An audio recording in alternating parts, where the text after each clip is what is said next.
Hello बच्चों, नमस्कार। चलिए आज हम लेक्चर नंबर 45 पढ़ने वाले हैं, जो कि विलयन चैप्टर को आगे बढ़ाते हैं। ओके, देखिए इसके प्रीवियस क्लासेस में हमने विलेयता पढ़ा था। विलेयता के बाद जस्ट उसमें एक टर्मिनोलॉजी यूज हुआ था, संतृप्त विलयन यानी सैचुरेटेड विलयन क्या होता है, और दूसरा उसी का अपोजिट होता है असंतृप्त विलयन यानी अनसैचुरेटेड सॉल्यूशन क्या होता है। आज उसी को सीखेंगे।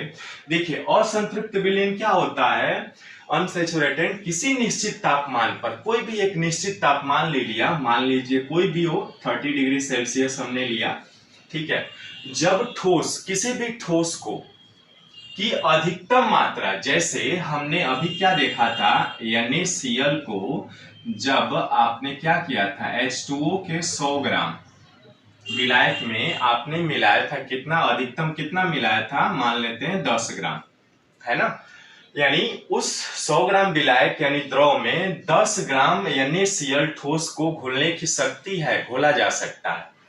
तो वही कह रहा है किसी निश्चित तापमान पर जब ठोस अधिकतम मात्रा से यानी 10 ग्राम से कम हो, अधिकतम मात्रा से यानी 8 ग्राम मान लीजिए, ठीक है, अधिकतम से कम मात्रा में घुला हुआ हो, तो इस प्रकार बने विलयन को हम क्या कहते हैं, असंतृप्त यानी अनसैचुरेटेड कहते हैं।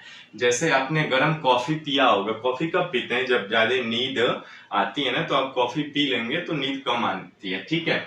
तो एक गर्म कॉफी में जब 1 चम्मच आप चीनी मिला देते हैं, तो वो क्या होता है, जो घोल तैयार होता है ना, वो क्या होता है, असंतृप्त। क्योंकि 1 चम्मच चीनी से तो उसका काम होगा नहीं, 1.5 चम्मच भी चीनी जा सकती है, तो उसकी अधिकतम मात्रा से आपने कम डाला, है ना, तो उसे ही हम असंतृप्त विलयन कहते हैं। अथवा आपके नेचुरली जो एग्जांपल्स हैं आप देख सकते हैं, धुंध हवा में, जब धुंध चलती हवा में, तो उसमें मौजूद जो वाष्प यानी जलवाष्प होते हैं, वो एक क्या है, असंतृप्त विलयन होता है, ठीक है।